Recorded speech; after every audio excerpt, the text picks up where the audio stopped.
नमस्कार। गुलदस्ता से आज हम आपके लिए लेकर आए हैं शरत चंद्र चट्टोपाध्याय की कहानी अनुराधा। वाचिका हैं जया भट्टाचार्य।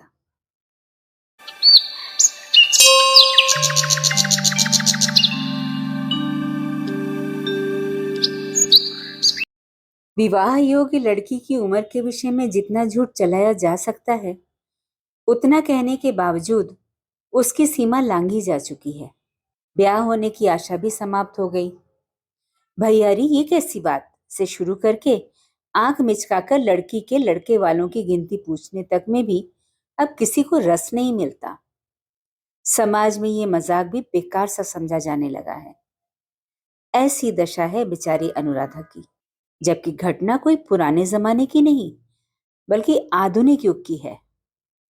ऐसे जमाने में भी सिर्फ गण ग्रह जन्म कुंडली और कुलशील की जांच पड़ताल करते करते ऐसा हुआ कि अनुराधा कर उम्र 23 पार कर चुकी, फिर भी उसके लिए वर नहीं मिला। इस बात पर चट से विश्वास नहीं होता, फिर भी घटना बिल्कुल सच है। आज सवेरे गांव के जमींदार की कचहरी में इस बात की चर्चा हो रही थी। नए जमींदार का नाम है हरिहर घोषाल। कलकत्ता के रहने वाले हैं। उनका छोटा लड़का विजय गांव देखने आया है। विजय ने मुंह का चुरुट नीचे रखकर पूछा, क्या कहा गगन चटर्जी की बहन ने? मकान नहीं छोड़ेगी? जो आदमी खबर लाया था उसने कहा कि जो कुछ कहना है सो छोटे बाबू आएंगे तब उन्हीं से कहूंगी। विजय ने क्रोधित होकर कहा, उसे कहना क्या है? इसके माने ये हुआ कि उन लोगों को निकाल बाहर करने के लिए खुद मुझे जाना पड़ेगा? आदमियों से काम न होगा। वो व्यक्ति चुप रहा। विजय ने फिर कहा, कहने सुनने की इसमें कोई बात नहीं विनोद, मैं कुछ भी नहीं सुनने का। फिर भी इसके लिए मुझे ही जाना होगा उसके पास? वो खुद आकर अपनी तकलीफ बयान नहीं कर सकती? विनोद ने कहा, मैंने भी यही कहा था। अनुराधा ने कहा कि मैं भद्र घराने की लड़की हूं। विनोद भैया घर छोड़कर अगर बाहर निकल ही जाना है तो उन्हें जताकर एक बारगी ही निकल जाऊंगी, बार बार बाहर नहीं निकल सकती। क्या नाम बताया तुमने? अनुराधा। नाम तो बहुत बढ़िया है। इसी के शायद अभी तक अहंकार नहीं मिटा। जी नहीं, विनोद गांव का आदमी है। अनुराधा की दुर्दशा का इतिहास वही बता रहा था, परंतु अनतिपूर्ण इतिहास का भी एक अतिपूर्व इतिहास होता है, उसका उल्लेख कर रहा हूं। गांव का नाम है गणेशपुर। कभी यह अनुराधा की पुरखों का ही था। 5-6 साल हुए दूसरों के हाथ चला गया है। इस जायदाद का सालाना मुनाफा 2000 से ज्यादा नहीं है, किंतु अनुराधा के पिता अमर चटर्जी का चाल चलन या रहन सहन था 20,000 जैसा। अतएव कर्ज के कारण रहने के मकान तक पर डिक्री हो गया। डिक्री तो हो गई, पर वो जारी नहीं हो सकी। महाजन डर के मारे रुका रहा। चट्टोपाध्याय जी जैसे बड़े कुलीन थे, वैसे ही उनके जप तप और क्रियाकर्म की भी काफी प्रसिद्धि थी। पेदी में छेद वाली गृहस्थी की नाव अपव्यय के खारे पानी से मुंह तक भर आई, पर डूबी नहीं। हिंदू कट्टरता के फूले हुए पाल में सर्वसाधारण की भक्ति और श्रद्धा की आंधी की सी हवा ने इस डूबती हुई नाव को ढकेलते ढकेलते आखिर अमर चटर्जी की आयु की सीमा तो पार कर ही दी। एक तरह से उनका जीवन काल अच्छा ही बीता। वे मरे भी ठाट बाट के साथ। उनकी श्राद्ध शांति भी ठाट बाट के साथ हुई, मगर साथ ही जायदाद का खात्मा भी यही हो गया। इतने दिनों तक जो नाव सिर्फ नाक बाहर निकाले किसी कदर सांस ले रही थी, अब उसे बाबू घराने की सारी इज्जत आबरू लेकर अथाह पानी में डूबने में जरा सी भी देर न लगी। पिता की मृत्यु के बाद पुत्र गगन को मिला एक टूटा फूटा पुराना डिक्री शुदा पैतृक मकान, गले तक कर्ज से जकड़ी हुई गांव की संपत्ति, कुछ गाय बकरी कुत्ते बिल्ली आदि जानवर मिले। साथ ही सिर पर आ पड़ी पिता की दूसरी पत्नी की कुंवारी कन्या अनुराधा। उसके लिए वर भी जुट गया। गांव का ही एक भद्र पुरुष 5-6 लड़के वाले और नाती पोते छोड़कर उसकी स्त्री मर चुकी है। अब वो ब्याह करना चाहता है। अनुराधा ने कहा, भैया, भाग्य में राजपुत्र तो है नहीं, तुम उसी से मुझे ब्याह दो। रुपए वाला आदमी ठहरा, अरे कम से कम खाने पहनने को तो मिलता रहेगा। गगन ने आश्चर्य के साथ कहा, ये कैसी बात है? माना कि त्रिलोचन के पास पैसा है, मगर उसके बाबा ने कुल बिगाड़कर सतीपुर के चक्रवर्तियों के घर ब्याह किया था, जानती है? उनका है क्या? बहन ने कहा, और कुछ हो या ना हो, रुपए तो हैं। वंश लेकर उपवास करने की अपेक्षा मुट्ठी भर दाल भात मिल जाना कहीं अच्छा है भैया। गगन ने सिर हिलाते हुए कहा, नहीं, ऐसा नहीं होता, हो नहीं सकता। क्यों नहीं हो सकता बताओ तो? बाबूजी इन सब बातों को मानते थे, मगर तुम्हारे तो इसकी कोई बला ही नहीं है। यहाँ ये कह देना जरूरी है कि पिता वाली कट्टरता पुत्र में नहीं है। मद्य, मांस तथा और भी आनुषंगिक विषयों में वो बिल्कुल मोह मुक्त पुरुष है। पत्नी वियोग के बाद दूसरे गांव की कोई एक नीच जाति की स्त्री आज भी उसका वो अभाव दूर कर रही है, और इस बात को सभी जानते हैं। गगन उसके इशारे को समझ गया, गरज कर बोला, मुझ में फिजूल की कट्टरता नहीं, पर कन्यागत कुल के शास्त्राचार को क्या तेरे लिए तिलांजलि देकर अपनी 14 पीढ़ियों को नरक में डुबो दूं? कृष्ण की संतान है हम, स्वभाव कुलीन। जा जा, ऐसी गंदी बातें कभी मुंह से न निकालना। ये कहकर वो क्रोधित होकर चला गया। त्रिलोचन गंगोपाध्याय का प्रस्ताव यहीं दब गया। गगन ने हरिहर घोषाल की शरण ली। कुलीन ब्राह्मण को ऋणमुक्त करना ही होगा। कलकत्ता में लकड़ी के व्यापार में हरिहर लखपति धनी हो गए हैं। किसी दिन उनकी ननिहाल इसी गांव में थी। बचपन में इन बाबुओं के सुदिन उन्होंने अपनी आंखों से देखे हैं। बहुत से मौकों पर उन्होंने पेट भर के पूड़ी मिठाइयां भी खाई हैं। रुपया उनके लिए कोई बहुत बड़ी बात नहीं है, इसलिए वे राजी हो गए। चटर्जियों का सब ऋण चुकाकर हरिहर ने गणेशपुर खरीद लिया और कुंडुओं को डिक्री का रुपया देकर रहने का मकान वापस ले लिया। सिर्फ मौखिक शर्त ये रही कि बाहर के 2-3 कमरे कचहरी के लिए छोड़कर भीतर की तरफ गगन जैसे रहता है उसी तरह रहा करेगा। जमींदारी खरीद ली गई, पर प्रजा ने अधीनता माननी नहीं चाहिए। जायदाद थोड़ी है, वसूली भी मामूली है, इसलिए बड़े पैमाने में कोई इंतजाम किया नहीं जा सकता। मगर इस थोड़ी में ही गगन ऐसा कौशल करने लगा कि हरिहर के पक्ष का कोई भी कर्मचारी जाकर गणेशपुर में न टिक सका। अंत में गगन अपने प्रस्ताव के अनुसार आप ही कर्मचारी नियुक्त हो गया, अर्थात भूतपूर्व भूस्वामी वर्तमान जमींदार का गुमाश्ता बन गया। उसने प्रजा को वश में कर लिया। हरिहर ने संतोष की सांस ली, परंतु वसूली की दिशा में वही रफ्तार रही जो पहले थी। 1 पैसा रोकड़ में जमा नहीं हुआ। इसी तरह गड़बड़ी में और भी 2 साल बीत गए। उसके बाद अचानक एक दिन खबर मिली, गुमाश्ता गगन चटर्जी का पता नहीं लग रहा है। शहर से हरिहर के आदमी ने आकर सब जांच पड़ताल करके मालूम किया कि वसूल जो कुछ हो सकता था हुआ है, और उसे गगन चटर्जी आत्मसात करके लापता हो गया है। थाने में डायरी, अदालत में नालिश और खाना तलाशी, जो कुछ भी कार्रवाई होनी चाहिए थी वो सब की गई, मगर रुपया और गगन दोनों में से किसी का भी पता न चला। गगन की बहन अनुराधा और उसका दूर के नाते का एक भांजा घर में रहता था। पुलिस के आदमियों ने इन दोनों को यथा नियम खूब कसा और हिलाया डुलाया, पर कोई तथ्य न निकला। विजय विलायत हो आया है। उसके बार बार परीक्षा फेल करने से हरिहर को उसकी रसद के लिए बहुत रुपए खर्च करने पड़े हैं।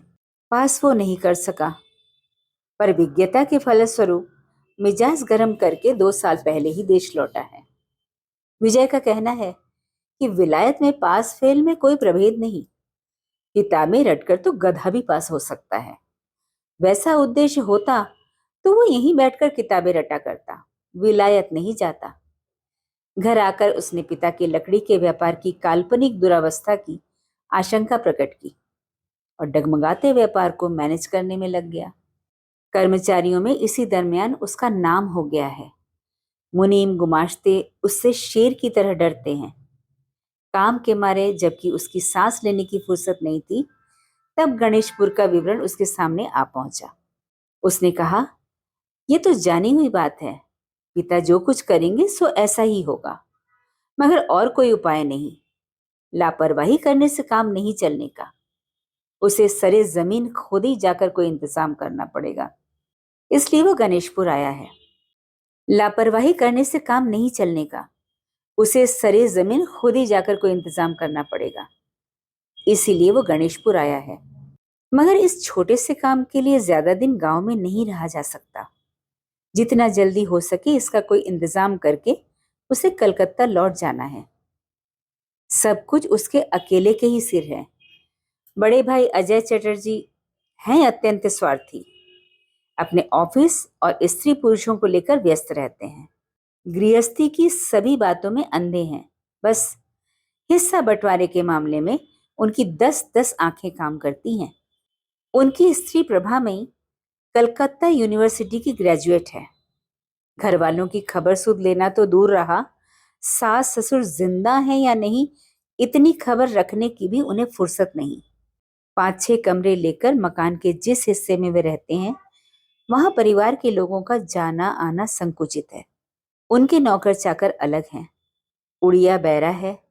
केवल बड़े बाबू की मनाही होने से आज तक वे मुसलमान बावर्ची नहीं रख सके हैं। ये कमी प्रभा को कष्ट पहुंचाती है, पर उसे आशा है कि ससुर के मरते ही इसका प्रतिकार हो जाएगा।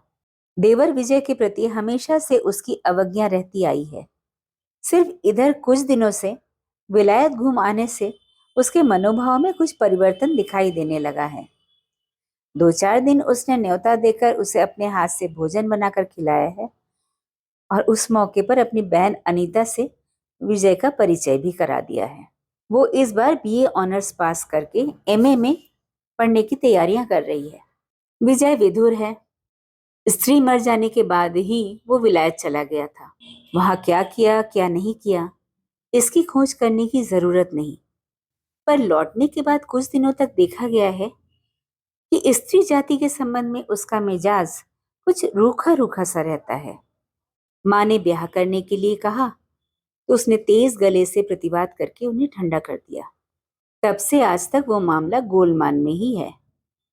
गणेशपुर आकर उसने एक प्रजा के मकान के बाहर 2 कमरे लेकर उनमें नई कचहरी कायम कर दी है। सरिश्ते के कागजात जितने भी गगन के घर मिल सके सब जबरदस्ती यहाँ उठा लाए गए हैं। अब इस बात की कोशिश हो रही है कि उनकी बहन अनुराधा और उसके दूर के नाते का बहनौत घर से निकाल बाहर किया जाए। विनोद घोष के साथ अभी अभी इसी बात की सलाह हो रही थी। कलकत्ता से यहाँ आते समय विजय अपने 7-8 साल के लड़के कुमार को साथ लेता आया है।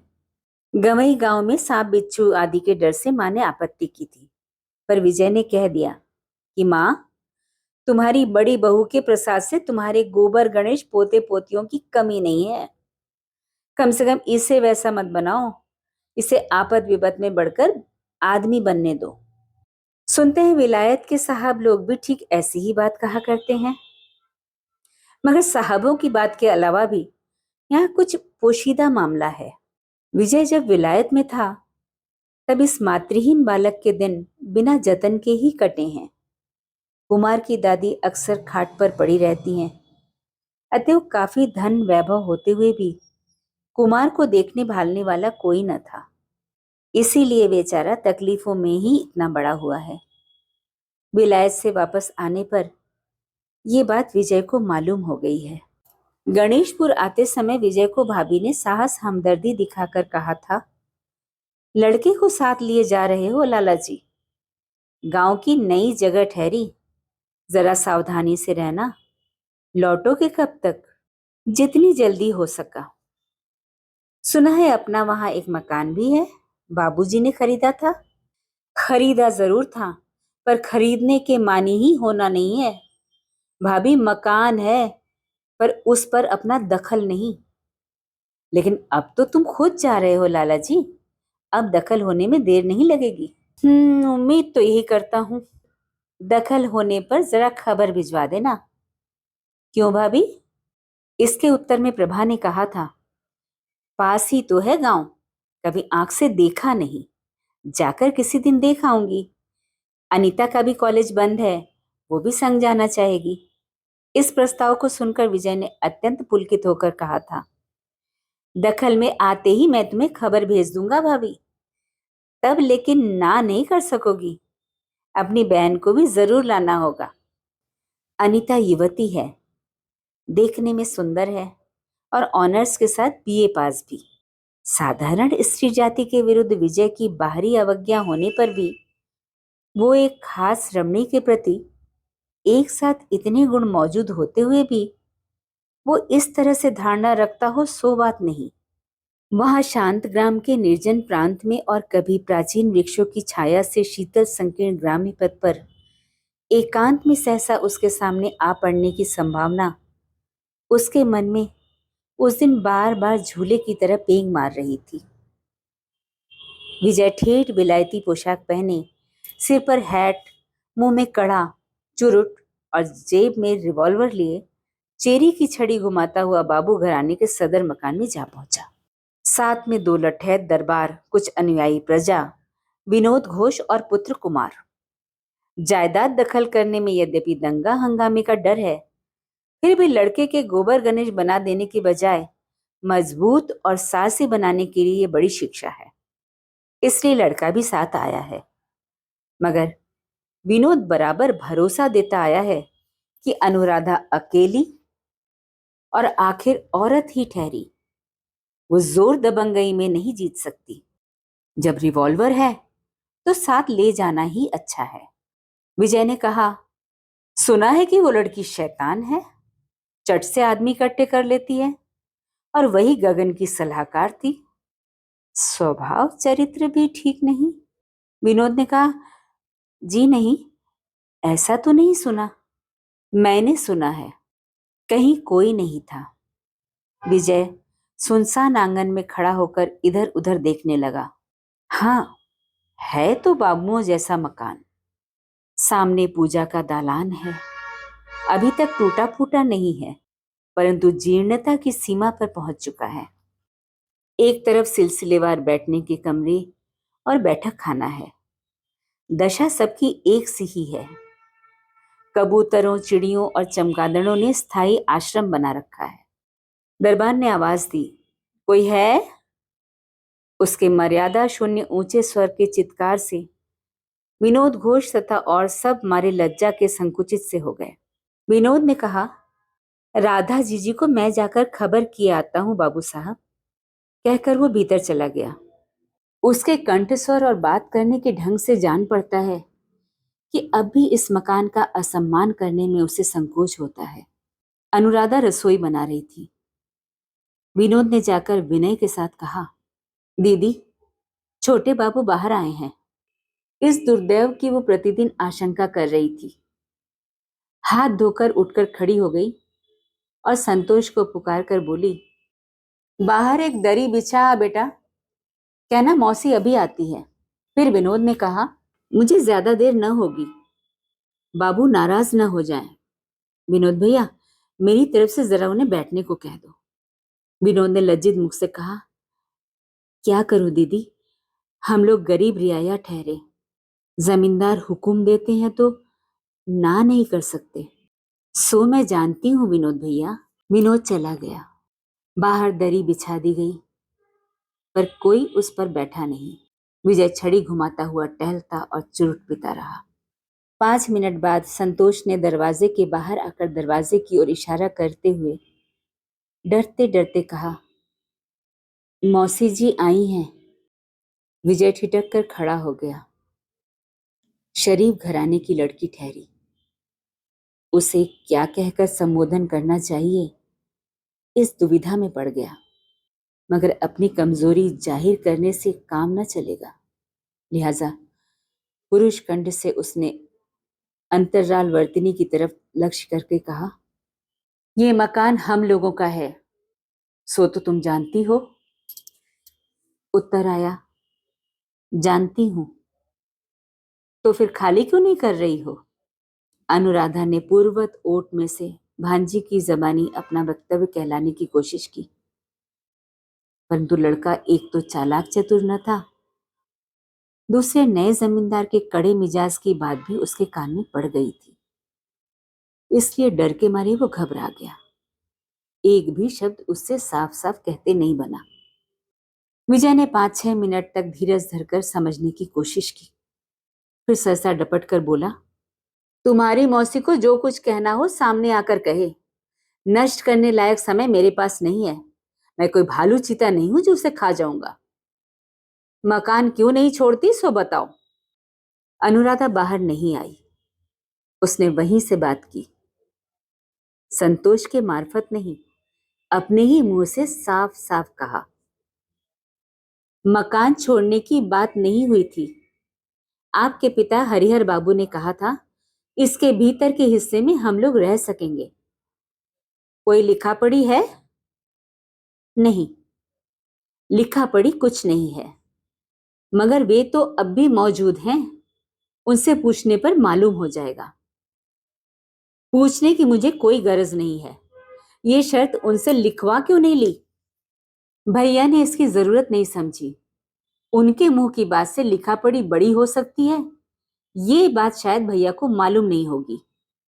इस बात का कोई संगत उत्तर न सूझने से विजय चुप रह गया, परंतु दूसरे ही क्षण भीतर से जवाब आया। अनुराधा ने कहा, लेकिन खुद भैया की तरफ से शर्त टूट जाने से अब तो सभी शर्तें टूट गई। इस मकान में रहने का अधिकार अब हमें नहीं रहा, मगर मैं अकेली स्त्री और अनाथ बच्चा, इसके माँ बाप नहीं हैं। मैंने ही इसे पाल पोस कर बड़ा किया है। हमारी इस दुर्दशा पर दया करके अगर आप 2-4 दिन यहां न रहने देंगे तो अकेली मैं अचानक कहां चली जाऊं, यही सोच रही हूं। विजय ने कहा, इस बात का जवाब क्या मुझको देना होगा? तुम्हारे भाई साहब कहाँ हैं? उसने जवाब दिया, मैं नहीं जानती कहाँ हैं। आपके साथ जो अब तक मैं भेंट न कर सकी, तो केवल इस डर से ही कि कहीं आप नाराज न हो जाएं। इतना कहकर क्षण भर चुप रहकर शायद उसने अपने आप को संभाल लिया, फिर कहने लगी, आप मालिक हैं, आपसे कुछ भी छिपाऊंगी नहीं। अपनी विपत्ति की बात साफ साफ आपसे कह दी है, वरना एक दिन भी मकान में जबरदस्ती रहने का दावा मैं नहीं रखती। कुछ दिन बाद खुद ही चली जाऊंगी। उसके कंठ स्वर से बाहर से भी ये समझ में आ गया कि उसकी आंखों में आंसू भर गए हैं। विजय दुखित हुआ और मन ही मन खुश भी हुआ। उसने सोचा था इसे बेदखल करने में न जाने कितना समय और कितनी परेशानियां उठानी पड़ेंगी, मगर वो सब कुछ भी नहीं हुआ। उसने तो आंसुओं से केवल भीख सी मांग ली।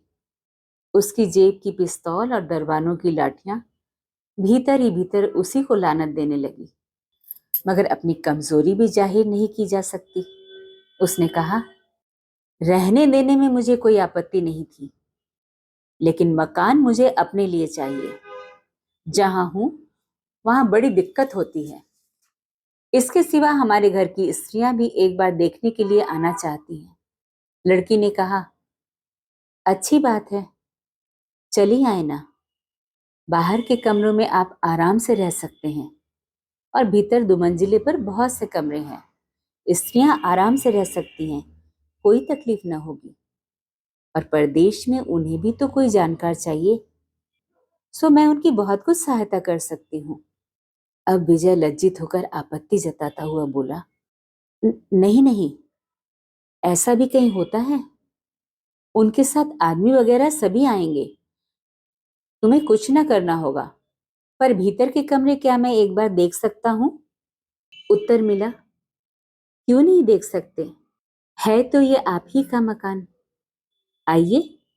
भीतर घुसकर विजय ने पल भर के लिए उसका सारा चेहरा देख लिया। माथे पर पल्ला है, पर घूंघट नहीं। अधमैली मामूली धोती पहने है, गहना कुछ भी नहीं, केवल दोनों हाथों में सोने की चूड़ियां पड़ी हैं, पुराने जमाने की। ओट में से उसका अश्रु सिंचित स्वर विजय को अत्यंत मधुर हुआ था। उसने सोचा था शायद वो भी वैसी ही होगी, खासकर गरीब होने पर भी वो बड़े घर की लड़की ठहरी। मगर देखने पर उसकी आशा के अनुरूप उसमें कुछ भी न मिला। रंग गोरा नहीं, मजा हुआ सांवला था, बल्कि जरा काले की तरफ झुका हुआ ही समझिए।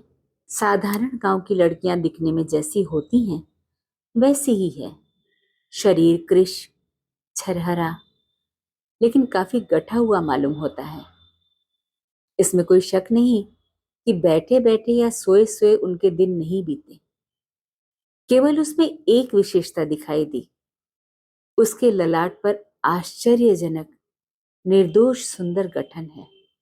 लड़की ने कहा, विनोद भैया, बाबू को तुम सब दिखा भला दो, मैं रसोई घर में हूं। तुम साथ नहीं रहोगी राधू दीदी? नहीं। ऊपर जाकर विजय ने घूम फिर कर सब देखा भाला। बहुत से कमरे हैं, पुराने जमाने का बहुत सा असबाब अब भी हर कमरे में कुछ न कुछ पड़ा है। कुछ टूट फूट गया है, कुछ टूटने फूटने की राह देख रहा है। अब उसकी कीमत मामूली ही समझिए, मगर किसी दिन थी जरूर। बाहर के कमरों की तरह ये कमरे भी जीर्ण हैं, जैसे हड्डी पसली निकली जा रही हो। गरीबी की छाप चीजों पर गहराई के साथ पड़ी हुई है। विजय के नीचे उतर आने पर अनुराधा रसोई घर के दरवाजे के पास आकर खड़ी हो गई। गरीब और बुरी हालत में होने पर भी वो भले घर की लड़की ठहरी, इसलिए विजय को अब तुम संबोधन करने में शर्म मालूम हुई। उसने कहा, आप इस मकान में और कितने दिन रहना चाहती हैं? ठीक ठीक तो नहीं बता सकती, जितने दिन आप कृपा करके रहने दें। कुछ दिन रहने के लिए दे सकता हूं, मगर ज्यादा दिन तो नहीं दे सकता। तब फिर आप कहाँ जाएंगी? यही तो दिन रात सोचा करती हूँ। लोग कहते हैं आप गगन चटर्जी का पता जानती हैं। वे और क्या क्या कहते हैं? विजय इस प्रश्न का उत्तर न दे सका। अनुराधा कहने लगी, मैं नहीं जानती, ये तो आपसे पहले ही कह चुकी हूं। मगर जानू भी तो क्या भाई को पकड़ा दूं? यही आपकी आज्ञा है? उसके स्वर में तिरस्कार का पुट था। विजय अत्यंत लज्जित हो गया। समझ गया कि अभिजात्य की छाप इसके मन से अभी तक मिटी नहीं है। बोला, नहीं, इस काम के लिए मैं आपसे नहीं कहूंगा। हो सका तो मैं खुद ही उसे खोज निकालूंगा, भागने नहीं दूंगा। मगर एक बात है, इतने दिनों से जो वो हमारा सत्यानाश कर रहा था, सो भी क्या आप कहना चाहती हैं कि आपको नहीं मालूम था? कोई जवाब नहीं आया। विजय कहने लगा, आखिर संसार में कृतज्ञता नाम की भी कोई चीज है। अपने भाई को क्या किसी दिन इस बात की सलाह आप न दे सकी? मेरे पिता बिल्कुल सीधे साधे आदमी हैं। आपके वंश से उन्हें काफी ममत्व है और विश्वास भी खूब था। इसीलिए गगन को उन्होंने सब कुछ सौंप रखा था। उसका क्या यही बदला है? लेकिन आप निश्चित समझ लीजिए कि मैं देश में रहता तो हरगिज ऐसा न होने देता। अनुराधा चुप ही रही। किसी भी बात का जवाब न पाकर विजय मन ही मन फिर गर्म हो उठा। उसके मन में जो भी कुछ थोड़ी करुणा उत्पन्न थी, सब उड़ गई। वो कठोर होकर कहने लगा, इस बात को सभी जानते हैं कि मैं कड़ा हूं। फिजूल की दया माया मैं नहीं करता। कसूर करके मेरे हाथ से कोई बच नहीं सकता। भाई साहब से मुलाकात होने पर कम से कम आप इतना उनसे कह दीजिएगा। अनुराधा पूर्ववत मौन रही। अनुराधा पूर्ववत मौन रही। विजय कहने लगा, आज से सारा मकान मेरे दखल में आ गया। बाहर के कमरे की सफाई हो जाने पर 2-3 दिन बाद यहीं चला आऊंगा। स्त्रियां उसके बाद आएंगी। आप नीचे के कमरे में रहिए जब तक कि आप कहीं और नहीं जा सकें। मगर कोई चीज वस्त्र हटाने की कोशिश न कीजिएगा। इतने में कुमार बोल उठा, पिताजी प्यास लगी है, पानी पीऊंगा। यहाँ पानी कहाँ है? अनुराधा ने हाथ के इशारे से उसे अपने पास बुला लिया और रसोई के भीतर ले जाकर कहा, डाब है, पियोगे बेटा? हाँ, पीऊंगा। संतोष के काट देने पर उसने पेट भरकर उसका पानी पिया और कच्ची गरी निकालकर खाई। बाहर आकर बोला, पिताजी, तुम पियोगे? बड़ा मीठा है। नहीं, पियो ना पिताजी, बहुत हैं, अपने ही तो हैं सब। बात कोई नहीं थी, फिर भी इतने आदमियों के बीच लड़के के मुंह से ऐसी बात सुनकर सहसा वो शर्मिंदा सा हो गया।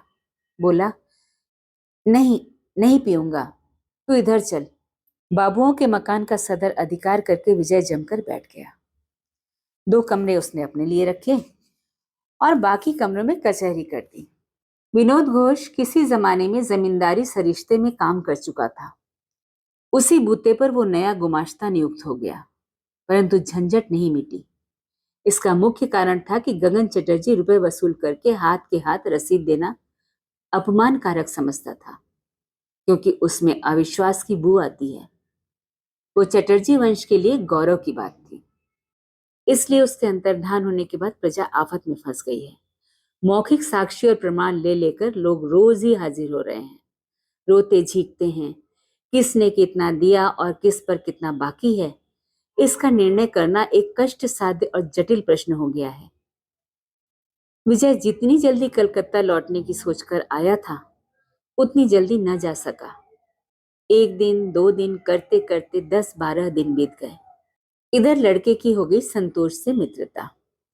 उम्र में वो 2-3 साल छोटा है, सामाजिक और सांसारिक पार्थक्य भी बहुत बड़ा है, परंतु अन्य किसी साथी के अभाव में वो उसी के साथ हिल मिल गया है। उसी के साथ वो रहता है घर के भीतर, बाग बगीचों और नदी किनारे घूमा फिरा करता है, कच्चे आम और चिड़ियों के घोंसले की खोज में। संतोष की तरह मौसी के पास ही अक्सर खा पी लिया करता है। संतोष की देखा देखी वो भी मौसी जी कहा करता है।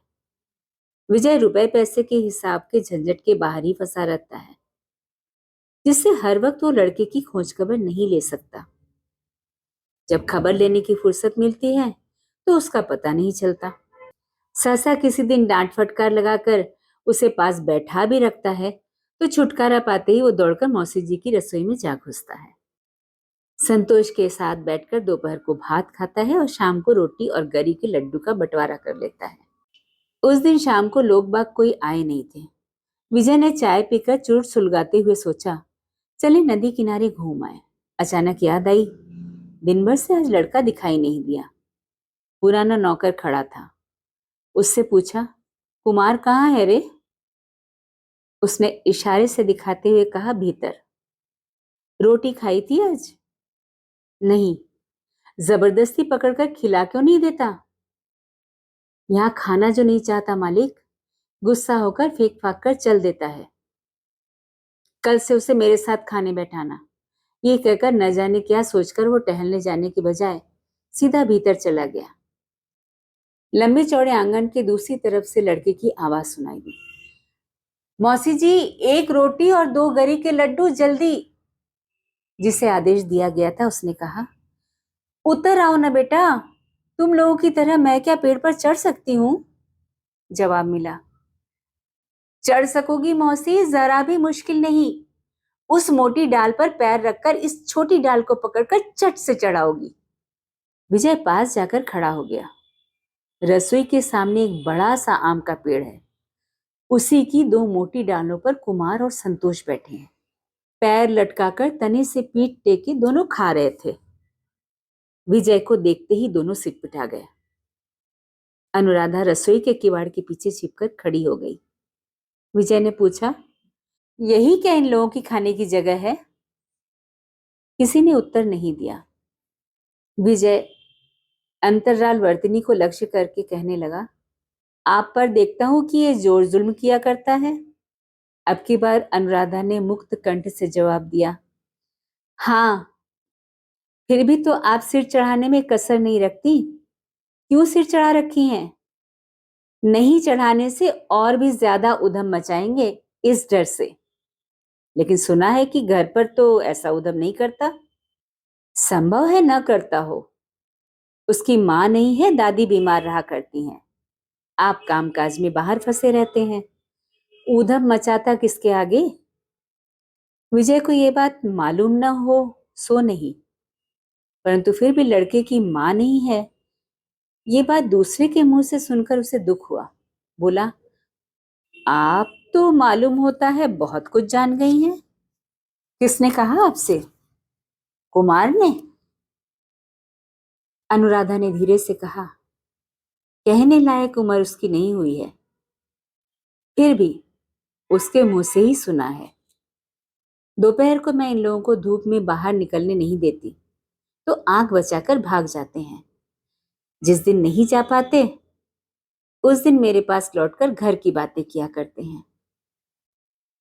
विजय उसका चेहरा न देख सका, परंतु उस पहले दिन की तरह आज भी उसका कंठ स्वर उसे अत्यंत मधुर मालूम हुआ। इसी से कहने के लिए नहीं, सिर्फ सुनने के लिए ही बोला। अब की बार घर जाकर उसे बड़ी मुसीबत का सामना करना पड़ेगा। क्यों? क्योंकि ऊधम मचाना एक तरह का नशा है। न मचा सकने से शरीर कसमसाता है। दूसरे वहां के नशे की खुराक कौन जुटाएगा? 2 ही दिन में भागना चाहेगा। अनुराधा ने आहिस्ता से कहा, नहीं नहीं, भूल जाएगा। कुमार, उतर आओ बेटा, रोटी ले आओ। कुमार तश्तरी हाथ में लिए उतर आया।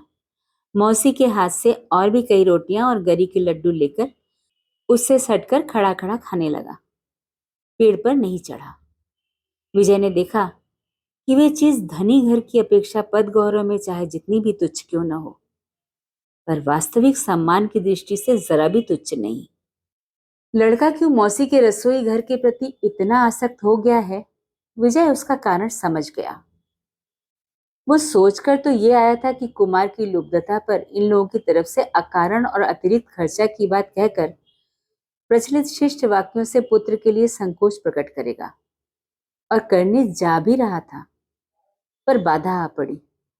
कुमार ने कहा, मौसी जी, कल जैसी चंद्रपुली आज भी बनाने के लिए कहा था, सो क्यों नहीं बनाई तुमने? मौसी ने कहा, कसूर हो गया बेटा, जरा सी आंख चूक गई, सो बिल्ली ने दूध उलट दिया। कल ऐसा न होगा। कौन सी बिल्ली ने, बताओ तो? सफेद ने? वही होगी शायद, कहकर अनुराधा उसके माथे के बिखरे बालों में हाथ फेरने लगी। विजय ने कहा, ऊधम तो देखता हूं क्रमशः जुल्म में परिणित हो रहा है। कुमार ने कहा, पीने का पानी कहाँ है? अरे भूल गई बेटा, लाए देती हूँ। तुम सब भूल जाती हो मौसी, तुम्हें कुछ भी याद नहीं रहता। विजय ने कहा, आप पर फटकार पड़नी चाहिए, कदम कदम पर गलती होती है। हाँ, कहकर अनुराधा हंस दी। असावधानी के कारण ये हंसी विजय ने देख ली। पुत्र के अवैध आचरण के लिए क्षमा मांगना न हो सका, इस डर से कि कहीं उसके भद्र वाक्य अभद्र व्यंग से न सुनाई दे। कहीं ये महिला ऐसा न समझ बैठे कि उसकी गरीबी और बुरे दिनों पर वो कटाक्ष किया जा रहा है। दूसरे दिन दोपहर को अनुराधा कुमार और संतोष को भात परोसकर तरकारी परोस रही थी। माथा खुला था, बदन का कपड़ा कहीं का कहीं जा रहा था। इतने में अचानक दरवाजे पर किसी आदमी की परछाई आ पड़ी। अनुराधा ने मुंह उठाकर देखा तो छोटे बाबू हैं। एकाएक सकुचाकर उसने माथे पर कपड़ा खींच लिया और उठकर खड़ी हो गई। विजय ने कहा, एक बहुत जरूरी सलाह के लिए आपके पास आया हूं। विनोद घोष इसी गांव का आदमी ठहरा, आप तो उसे जानती होंगी। कैसा आदमी है, बता सकती हैं? उसे गणेशपुर का नया गुमाश्ता कायम किया है। पूरी तौर से उस पर विश्वास किया जा सकता है या नहीं? आपका क्या ख्याल है? विनोद 1 सप्ताह से ज्यादा हो गया यथासाध्य काम तो अच्छा ही कर रहा है, किसी तरह की गड़बड़ी नहीं की। सहसा घबराकर उसके चरित्र की खोज खबर लेने की ऐसी क्या जरूरत आ पड़ी? अनुराधा की कुछ समझ में न आया। उसने मृदु कंठ से पूछा, विनोद भैया कुछ कर बैठे हैं क्या? अभी तक कुछ किया तो नहीं, मगर सावधान होने की जरूरत तो है ही। मैं तो उसे अच्छा ही आदमी समझती आई हूं। सचमुच समझती हैं? या निंदा नहीं करना चाहती, इसलिए अच्छा कह रही हैं। मेरे भले बुरे कहने की क्या कोई कीमत है? है क्यों नहीं? वो तो आपको प्रमाणिक साक्षी मान बैठा है। अनुराधा ने जरा सोच विचार कर कहा, हैं तो वो अच्छे ही आदमी, फिर भी जरा निगाह रखिएगा। अपनी लापरवाही से अच्छे आदमी का भी बुरा हो जाना कोई असंभव बात नहीं है। विजय ने कहा, सच्ची बात तो यही है, कारण कसूर का कारण ढूंढा जाए तो अधिकांश मामलों में दंग रह जाना पड़ता है। फिर लड़के को लक्ष्य करके कहा, तेरी तकदीर अच्छी है जो अचानक एक मौसी मिल गई तुझे, नहीं तो इस जंगल में आधे दिन तुझे बगैर खाए ही बिताने पड़ते। अनुराधा ने धीरे से पूछा, आपको क्या यहाँ खाने पीने की तकलीफ हो रही है? विजय ने हंसकर कहा, नहीं तो ऐसे ही कहा है, हमेशा से परदेश में ही दिन बिताए हैं, खाने पीने की तकलीफ की कोई खास परवाह नहीं करता, कहकर वो चला गया। अनुराधा ने खिड़की की सेंध में से देखा कि अभी तक वो नहाया निपटा भी नहीं है। इस मकान में आने के बाद एक पुरानी आराम कुर्सी मिल गई थी। शाम को उसी के हथेली पर दोनों पैर पसार कर विजय आंखें मीचे चुरुट पी रहा था। इतने में कान में भनक पड़ी, बाबू साहब। आंखें खोलकर देखा, पास ही एक वृद्ध सज्जन खड़े सम्मान के साथ उसे संबोधन कर रहे हैं। विजय उठकर बैठ गया। सज्जन की उम्र 60 के ऊपर पहुंच चुकी है, लेकिन मजे का गोल मटोल टिकना मजबूत समर्थ शरीर है। मूछें पककर सफेद हो गई हैं, मगर गंजी चांद के इधर उधर के बाल भोरे से काले हैं। सामने के 2-4 दांतों के सिवा बाकी प्राय सभी बने हुए हैं। बदन पर टसर का कोट और कंधे पर चादर है। पाँव में चीनी दुकान के वर्निशदार जूते हैं और घड़ी की सोने की चेन के साथ सोने से मड़ा हुआ बाघ का नाखून लटक रहा है। गांव में ये सज्जन बहुत धनाढ्य मालूम पड़ते हैं। पास ही एक टूटी चौकी पर चुरुट का सामान रखा था। उसे खिसकाकर विजय ने उन्हें बैठने को कहा। वृद्ध सज्जन ने बैठकर कहा, नमस्कार बाबू साहब। विजय ने कहा, नमस्कार। आगंतुक ने कहा, आप लोग गांव के जमींदार ठहरे। आपके पिताजी बड़े प्रतिष्ठित लखपति आदमी हैं। नाम लेते सुप्रभात होता है। आप उन्हीं के सुपुत्र हैं। उस बेचारी पर दया न करने से बड़े संकट में पड़ जाएगी। बेचारी कौन? उस पर कितने रुपए निकलते हैं? सज्जन ने कहा, रुपए पैसे का मामला नहीं है। जिसका मैं जिक्र कर रहा हूं वो है स्वर्गीय अमर चटर्जी की कन्या। वे प्रातः स्मरणीय व्यक्ति थे। गगन चटर्जी की सौतेली बहन। ये उसका पैतृक मकान है। वो रहेगी नहीं, चली जाएगी। उसका इंतजाम हो गया है। मगर आप जो उसे गर्दन पकड़कर निकाल दे रहे हैं, सो क्या आपके लिए उचित है? इस अशिक्षित वृद्ध पर गुस्सा नहीं किया जा सकता। विजय इस बात को मन ही मन समझ गया, परंतु बात करने के ढंग से वो जल भुन गया। बोला, अपना उचित अनुचित मैं खुद समझ लूंगा, मगर आप कौन हैं जो उनकी तरफ से वकालत करने आए हैं? वृद्ध ने कहा, मेरा नाम है त्रिलोचन गंगोपाध्याय। पास के गांव मस्जिदपुर में मकान है। सभी जानते हैं मुझे। आपके माँ बाप के आशीर्वाद से इधर ऐसा कोई आदमी मिलना मुश्किल है जिसे मेरे पास जाकर हाथ न पसारना पड़ता हो। आपको विश्वास न हो तो विनोद घोष से पूछ सकते हैं। विजय ने कहा, मुझे हाथ पसारने की जरूरत होगी तो महाशय जी का पता लगा लूंगा, मगर जिनकी आप वकालत करने आए हैं उनके आप लगते कौन हैं, क्या मैं जान सकता हूं? सज्जन मजाक के तौर पर जरा मुस्कुरा दिए। बोले, मेहमान। वैशाख के कुछ दिन बीतने पर ही मैं उससे ब्याह कर लूंगा। विजय चौंक पड़ा। बोला, आप विवाह कर लेंगे अनुराधा से? जी हाँ, मेरा ये पक्का इरादा है। जेठ के बाद फिर जल्दी कोई लगन नहीं, नहीं तो इसी महीने में ये शुभ कार्य संपन्न हो जाता। ये रहने देने की बात मुझे आपसे कहनी भी न पड़ती। कुछ देर तक स्थिर रहकर विजय ने पूछा, इस ब्याह की अगुवाई किसने की? गगन चटर्जी ने?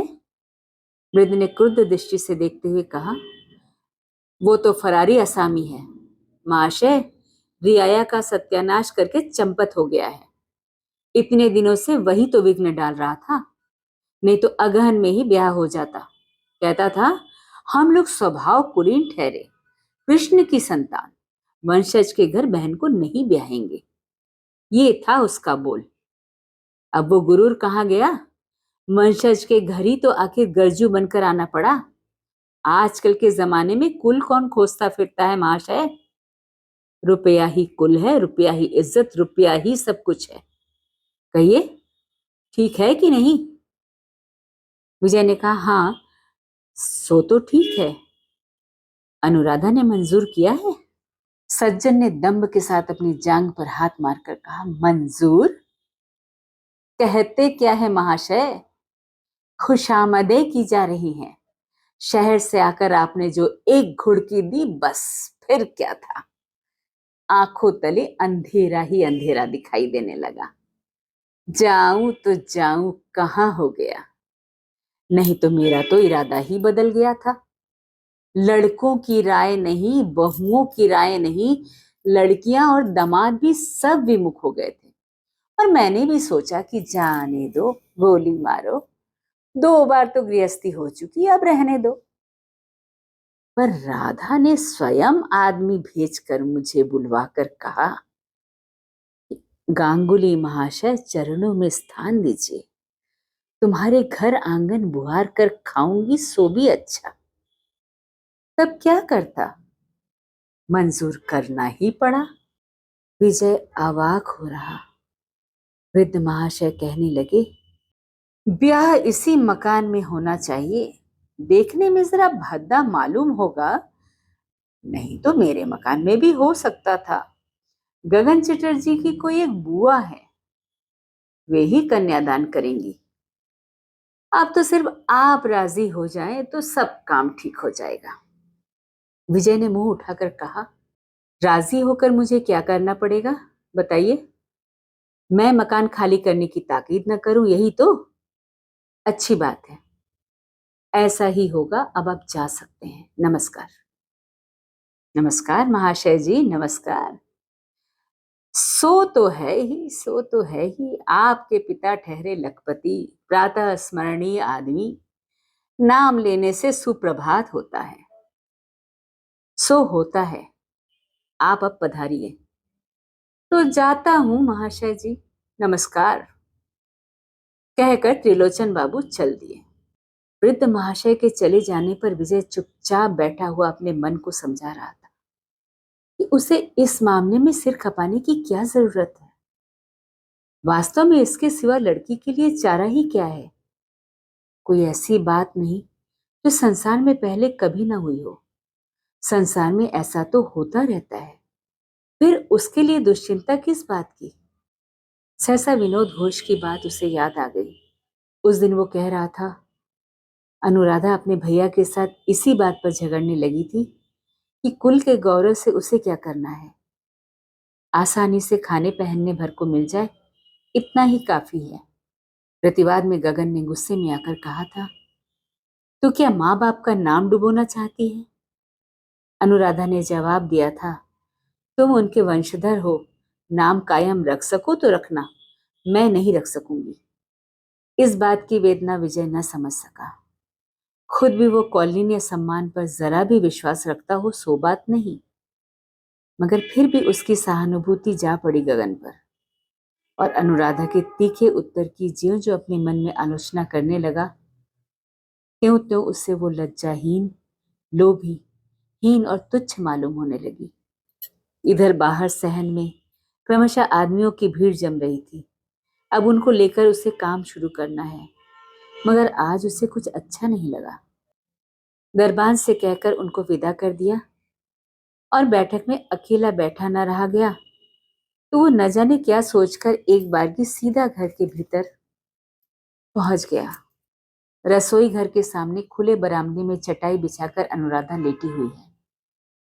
उसके दोनों तरफ दोनों लड़के हैं, कुमार और संतोष। महाभारत की कहानी चल रही है। रात की रसोई का काम जल्दी जल्दी निपटाकर रोज शाम के बाद इसी तरह लड़कों को साथ लेकर कहानियां सुनाया करते हैं। फिर कुमार को खिला पिलाकर उसे अपने बाप के पास भेज दिया करती है। चांदनी रात है। घन पल्लव आम्र वृक्ष के पत्तों की संगों में से चांदनी छन छन कर उनके शरीर पर, चेहरे पर पड़ रही है। पेड़ की छाया में किसी आदमी को इधर आते हुए देखा तो अनुराधा ने चौंक कर पूछा, कौन? मैं हूं विजय। तीनों जने भड़बड़ा कर उठ बैठे। संतोष छोटे बाबू से ज्यादा डरता है। पहले दिन की याद उसे अभी तक भूली नहीं है। वो ऊहापोह करके भाग गया। कुमार ने भी अपने मित्र का अनुसरण किया। विजय ने कहा, त्रिलोचन गांगुली को आप पहचानती हैं? आज वे मेरे पास आए थे। अनुराधा को बड़ा आश्चर्य हुआ। उसने कहा, आपके पास? मगर आप तो उनके कर्जदार नहीं हैं। नहीं, मगर होता तो शायद आपको लाभ होता। मेरे एक दिन के अत्याचार का बदला आप किसी और दिन चुका सकते। अनुराधा चुप रही। विजय कहने लगा, वे जता गए हैं आपके साथ उनका ब्याह होना तय हो गया है। ये क्या सच है? हाँ। आपने खुद उपयाचक बनकर उन्हें राजी किया? हाँ, यही बात है। अगर ऐसी ही है तो बड़ी शर्म की बात है। केवल आपके लिए ही नहीं, मेरे लिए भी। आपके लिए क्यों? यही बतलाने के लिए आया हूं। त्रिलोचन कह गए हैं कि मेरी ज्यादती से ही शायद आपने ऐसा प्रस्ताव किया। कहते थे आपके लिए ठौर नहीं, और बहुत आरजू विनती करके आपने उन्हें राजी किया है। नहीं तो इस बुढ़ापे में उन्होंने ब्याह की इच्छा छोड़ दी थी। केवल आपके रोने धोने पर दया करके ही त्रिलोचन राजी हुए हैं। हाँ, ये सब सच है। विजय ने कहा, अपनी ज्यादती मैं वापस लेता हूँ और अपने आचरण के लिए आपसे क्षमा चाहता हूँ। अनुराधा चुप रही। विजय कहने लगा, अब अपनी तरफ से आप प्रस्ताव को वापस ले लीजिए। नहीं, सो नहीं हो सकता। मैंने वचन दे दिया है। सब कोई सुन चुके हैं। लोग उनका मखौल उड़ाएंगे, और इसमें नहीं उड़ाएंगे बल्कि बहुत ज्यादा उड़ाएंगे। उनके बराबर के लड़के हैं, लड़कियां हैं, उनके साथ लड़ाई झगड़ा होगा। उनकी घर गृहस्थी में उपद्रव खड़ा होगा। खुद आपके लिए भी अशांति की हद न रहेगी। ये सब बातें आपने सोच विचार ली हैं? अनुराधा ने मुलायम स्वर में कहा, सोच ली हैं। मेरा विश्वास है कि ये सब कुछ नहीं होने का। सुनकर विजय दंग रह गया। बोला, वृद्ध हैं, कितने दिन जिएंगे आप आशा करती हैं? अनुराधा ने कहा, पति की परम आयु संसार की सभी स्त्रियां चाहती हैं। ऐसा भी हो सकता है कि सुहाग लिए मैं ही पहले मर जाऊं। विजय को इस बात का जवाब ढूंढे नहीं मिला। स्तब्ध होकर खड़ा रहा। कुछ क्षण इसी तरह निस्तब्धता में बीत जाने पर अनुराधा ने विनीत स्वर में कहा, ये सच है कि आपने मुझे चले जाने का हुक्म दे दिया है, मगर फिर किसी दिन इस बात का उल्लेख तक नहीं किया।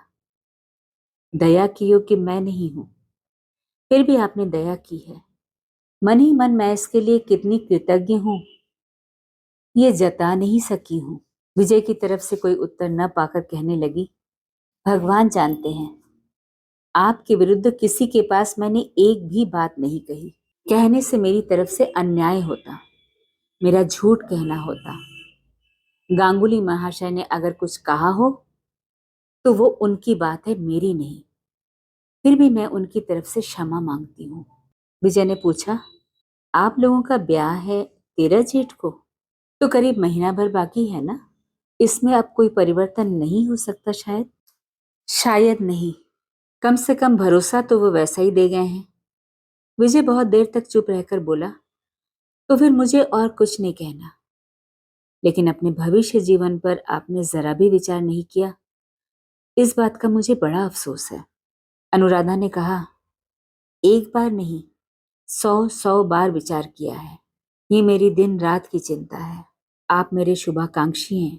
आपके प्रति कृतज्ञता प्रकट करने की भाषा ढूंढे नहीं मिलती। लेकिन आप खुद ही तो एक बार मेरे विषय में सारी बातें सोच देखिए। पैसा नहीं, रूप नहीं, बिना अभिभावक की अकेली, गांव के अनाचार अत्याचारों से बचकर कहीं जाकर खड़े होने तक को ठौर नहीं। उम्र हो गई 23-24। उनके सिवा और कौन मुझे ब्याहना चाहेगा, आप ही बताइए। तब फिर दाने दाने के लिए किसके सामने हाथ पसारती फिरूंगी? सुनकर आप भी क्या सोचेंगे मन में? ये सब बातें सच हैं। प्रतिवाद में कुछ कहा नहीं जा सकता है। 2-3 मिनट निरुत्तर खड़े रहकर विजय ने गंभीर अनुताप के साथ कहा, ऐसे समय में क्या आपका मैं कोई भी उपकार नहीं कर सकता? कर सकता तो बहुत खुश होता। अनुराधा ने कहा, आपने मेरा बहुत उपकार किया है, जो कोई नहीं करता। आपके आश्रम में मैं निडर हूं। दोनों बच्चे मेरे चांद सूरज हैं। यही मेरे लिए काफी है। आपसे सिर्फ इतनी प्रार्थना है कि मन ही मन आप मुझे भैया के दोष की भागिनी न बनाए रखिएगा। मैंने जानबूझकर कोई अपराध नहीं किया। मुझे मालूम हो गया है, आपको कहना न होगा। इतना कहकर विजय धीरे धीरे बाहर चला गया।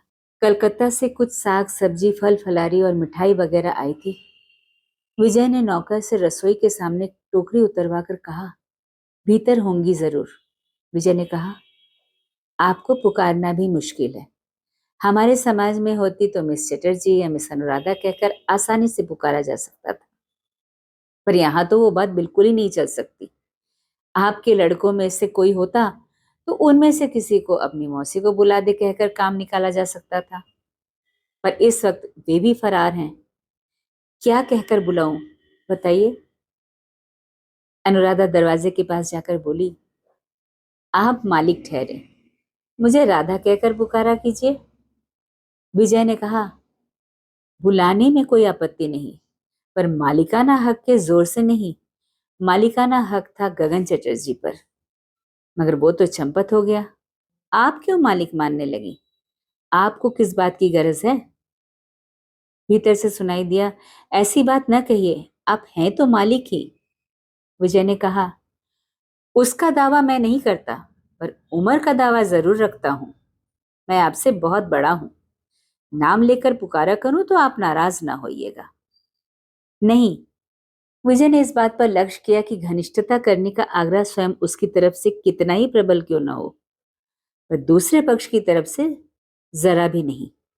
वो किसी भी तरह सामने नहीं आना चाहती और बराबर संक्षेप और सम्मान के साथ ही ओट में छिपे छिपे उत्तर दिया करती है। विजय ने कहा, घर से कुछ साग सब्जी फल मिठाई वगैरह आई है, इस टोकरी से उठाकर रख दीजिए, लड़कों को दे दीजिएगा। छोड़ जाइए, जरूरत के वाकिफ रखकर आपके यहाँ बाहर भिजवा दूंगी। नहीं, सो मत कीजिएगा, मेरा रसोईया ठीक से रसोई बनाना नहीं जानता। दोपहर से देख रहा हूं कि चादर तान के पड़ा हुआ है। मालूम नहीं कहीं आपके देश में मलेरिया ने धर लिया हो। बीमार पड़ गया तो परेशान कर डालेगा। पर मलेरिया तो हमारे यहाँ नहीं है। वो अगर न उठा तो आपकी रसोई कौन बनाएगा? विजय ने कहा, इस छाक की तो कोई बात नहीं, कल सवेरे विचार किया जाएगा। और कुकर तो साथ में ही है। कुछ नहीं हुआ तो अंत में नौकर से ही उसमें कुछ बनवा लूंगा, लेकिन उसमें तकलीफ तो होगी ही।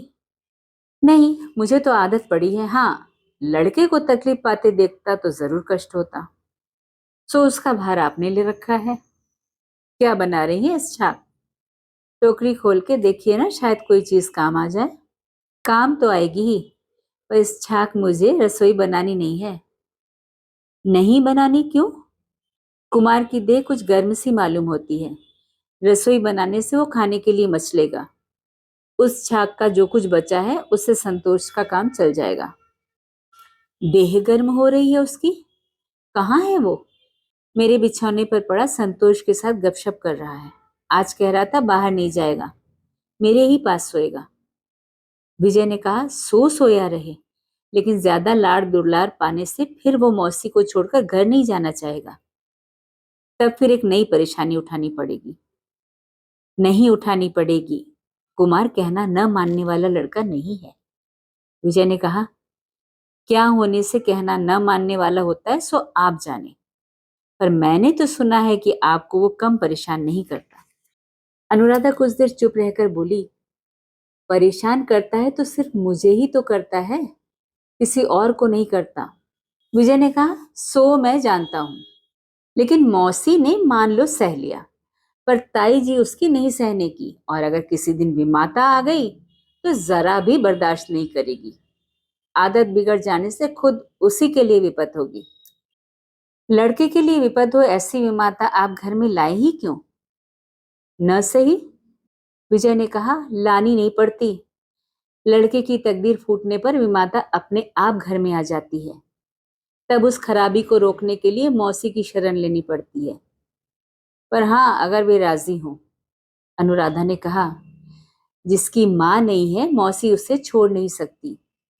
कितने भी दुखों में क्यों न हो उसे पाल पोस कर बड़ा करती ही है। बात को सुने रखता हूँ, कहकर विजय चला जा रहा था। फिर लौटकर बोला, अगर अभिनय को माफ करें तो एक बात पूछूं? पूछिए। कुमार की चिंता पीछे की जाएगी, कारण उसका बाप जिंदा है। आप उसे जितना निष्ठुर समझती हैं उतना वो नहीं है।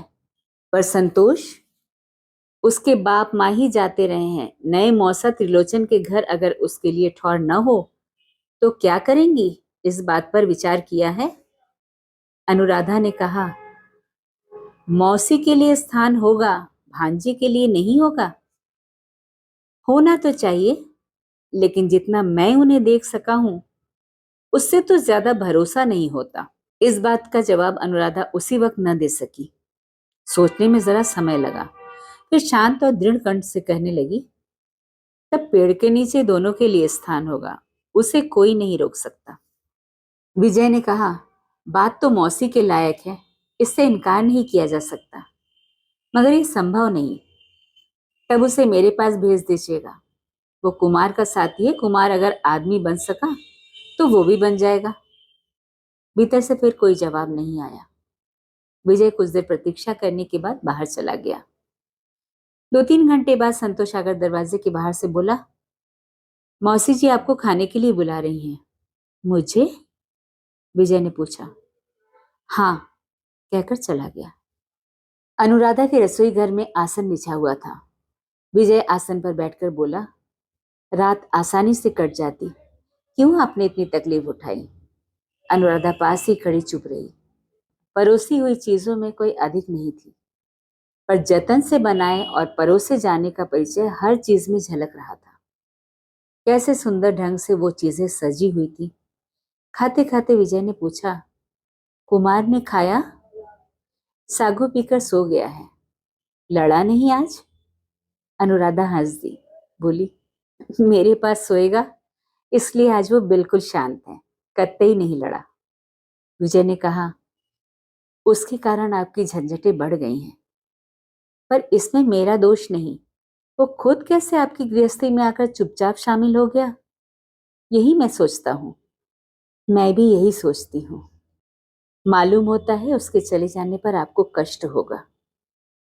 अनुराधा पहले तो चुप रही, फिर बोली, उसे घर ले जाने के पहले लेकिन आपको एक वचन दे जाना होगा। आपको इस बात की निगरानी रखनी होगी कि उसे किसी बात की तकलीफ न होने पाए। मगर मैं तो बाहर रहूंगा, कामकाज के झंझटों में अपने वचन की रक्षा कर सकूंगा, इस बात का भरोसा नहीं होता। तो फिर उसे मेरे पास छोड़ जाना होगा। आप गलती कर रही हैं और ये और भी असंभव है। इतना कहकर विजय हंसता हुआ खाना खाने लग गया। खाना खाते खाते बीच में बोल उठा, भाभी वगैरह की आने की बात थी, शायद वे अब आएंगी नहीं। क्यों? जिस धुन में कहा था वो धुन शायद जाती रही होगी। शहर के लोग गांव की तरफ जल्दी कदम नहीं बढ़ाना चाहते। एक हिसाब से अच्छा ही हुआ, अकेला मैं ही आपको असुविधा पहुंचा रहा हूं। उन लोगों के आने से और भी दिक्कत होती। अनुराधा ने इस बात का प्रतिवाद करते हुए कहा, आपका ये कहना अन्याय है। घर मेरा नहीं आपका है, फिर भी मैं ही सारी जगह घेरे बैठी रहूं और उनके आने पर नाराज हूं? इससे ज्यादा अन्याय और कुछ हो ही नहीं सकता। मेरे बारे में ऐसी बात सोचकर मेरे प्रति सचमुच ही आप अन्याय कर रहे हैं। जितनी दया आपने मुझ पर की है, मेरी तरफ से उसका क्या यही प्रतिदान है? इतनी बातें इस ढंग से उसने कभी नहीं कही। जवाब सुनकर विजय दंग रह गया। गांव की इस लड़की को उसने जितना अशिक्षित समझ रखा था उतनी वो नहीं है। थोड़ी देर स्थिर रहकर उसने अपना कसूर मंजूर करते हुए कहा, वास्तव में मेरा ये कहना उचित नहीं हुआ। जिनके विषय में ये बात ठीक हो सकती है उनसे आप ज्यादा बड़ी हैं। मगर 2-3 दिन बाद ही मैं घर चला जाऊंगा। यहाँ आकर शुरू शुरू में आपके साथ मैंने बहुत बुरा सलूक किया, लेकिन वो बिना पहचाने हुए हुआ है। सचमुच संसार में ऐसा ही हुआ करता है, अक्सर यही होता है। फिर भी जाने के पहले मैं गहरी लज्जा के साथ क्षमा मांगता हूँ। अनुराधा ने मृदु कंठ से कहा, क्षमा आपको नहीं मिल सकती। नहीं मिल सकती? क्यों? अब तक जितना अत्याचार आपने किया है उसकी क्षमा नहीं, कहकर हंस दी। प्रदीप के अल्प प्रकाश में उसके हंसी भरे चेहरे पर विजय की नजर पड़ गई और क्षण भर के एक अज्ञात विस्मय से उसका सारा हृदय हिलकर तुरंत स्थिर हो गया। क्षण भर चुप रहकर बोला, यही अच्छा है, मुझे क्षमा करने की जरूरत नहीं। अपराधी के रूप में ही मैं हमेशा याद आता रहूं। दोनों चुप रहे। 2-3 मिनट तक कमरे में बिल्कुल सन्नाटा रहा। निस्तब्धता भंग की अनुराधा ने। उसने पूछा, आप फिर कब तक आएंगे? बीच बीच में आना तो होगा ही, क्योंकि आपसे भेंट न होगी। दूसरे पक्ष से प्रतिवाद नहीं किया गया। समझ में आ गया कि बात सच है। खा चुकने के बाद विजय के बाहर जाते समय अनुराधा ने कहा, टोकरी में बहुत तरह की तरकारियां हैं, पर बाहर अब न भेजूंगी। कल सवेरे ही आप यहाँ भोजन कीजिएगा। तथास्तु। मगर समझ तो गई होंगी शायद कि औरों की अपेक्षा मेरी भूख ज्यादा है। नहीं तो प्रस्ताव पेश करता कि सिर्फ सवेरे ही नहीं, निमंत्रण की दिया और भी बढ़ा दीजिए। जितने दिन मैं यहाँ रहूं और जिससे आपके हाथ की ही खाकर घर चला जा सकूं। उत्तर मिला, ये मेरा सौभाग्य है। दूसरे दिन सवेरे ही अनेक प्रकार के खाद्य पदार्थ अनुराधा की रसोई घर के बरामदे में आ पहुंचे। उसने कोई आपत्ति नहीं की, उठाकर रख दी। इसके बाद 3 दिन के बदले 5 दिन बीत गए। कुमार बिल्कुल स्वस्थ हो गया। इन कई दिनों में विजय ने शोभ के साथ लक्ष्य किया कि आतिथ्य की त्रुटि कहीं भी नहीं, पर परिचय की दूरी वैसी ही अविचलित बनी रही है। किसी भी बहाने वो तिल भर भी निकटवर्ती नहीं हुई। बरामदे में भोजन के लिए जगह करके अनुराधा भीतर ही से ढंग के साथ थाली लगा लेती थी और संतोष परोसता है। कुमार आकर कहता, पिताजी, मौसी जी कहती हैं कि मछली की तरकारी इतनी छोड़ देने से काम न चलेगा, और जरा खानी होगी। विजय कहता, अपनी मौसी जी से कह दे कि पिताजी को राक्षस समझना ठीक नहीं। कुमार लौटकर कहता, मछली की तरकारी रहने दो, शायद अच्छी ना हुई होगी, लेकिन कल की तरह कटोरे में दूध पड़ा रहने से उन्हें दुख होगा।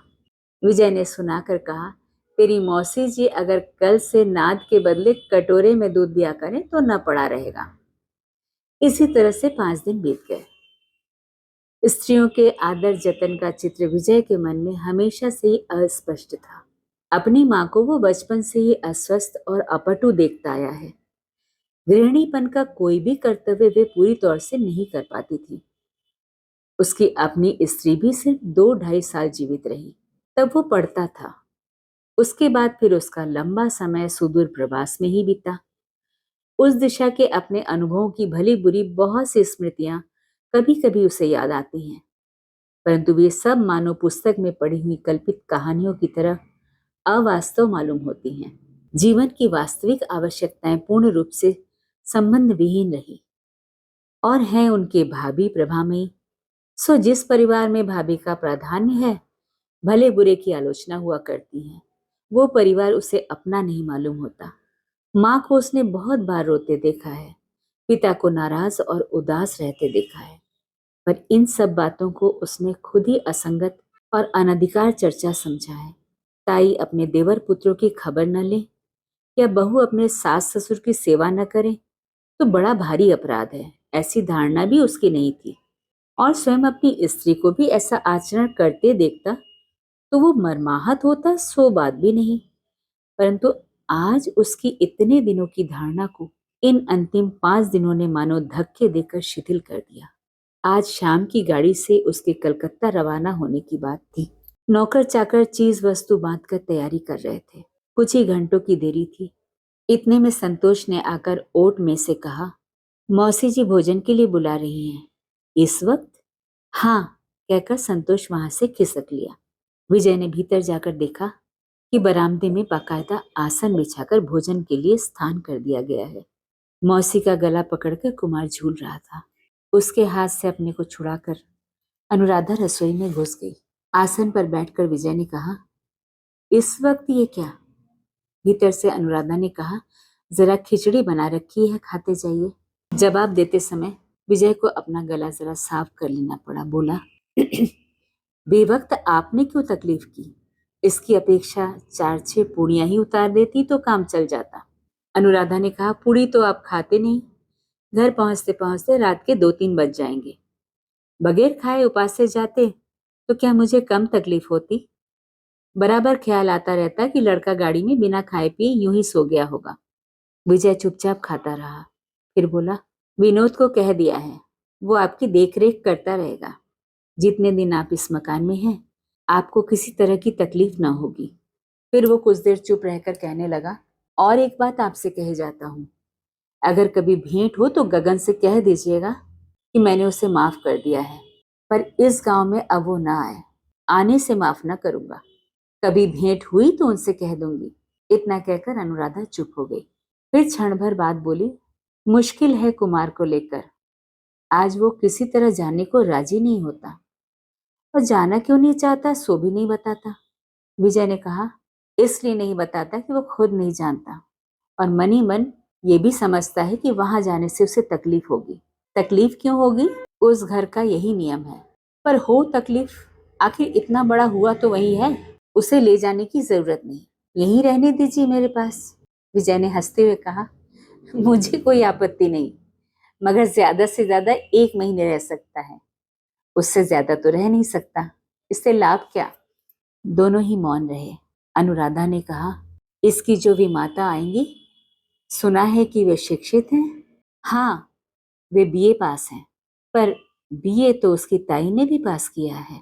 जरूर किया है, मगर बीए पास करने वाली किताबों में देवर पुत्र को लाड़ प्यार से रखने की बात नहीं लिखी। इस विषय की परीक्षा उन्हें नहीं देनी पड़ी। और बीमार सास ससुर की, क्या ये बात भी किताब में नहीं लिखी रहती? नहीं, ये प्रस्ताव और ज्यादा हास्यकर है। हास्यकर न हो ऐसी भी कोई बात है? है। जरा भी किसी तरह की शिकायत न करना ही हमारे समाज का सुभद्र विधान है। अनुराधा क्षण भर मौन रहकर बोली, ये विधान आप ही लोगों में रहे, पर जो विधान सबके लिए एक सा है, वो ये है कि लड़के से बढ़कर बीए पास नहीं है, ऐसी बहू को घर लाना अनुचित है। लेकिन लाना तो किसी न किसी को पड़ेगा ही। हम लोग जिस समाज की आबो हवा में रह रहे हैं, वहां बीए पास बगैर इज्जत नहीं बचती, मन भी नहीं मानता, और शायद घर गृहस्थी भी नहीं चलती।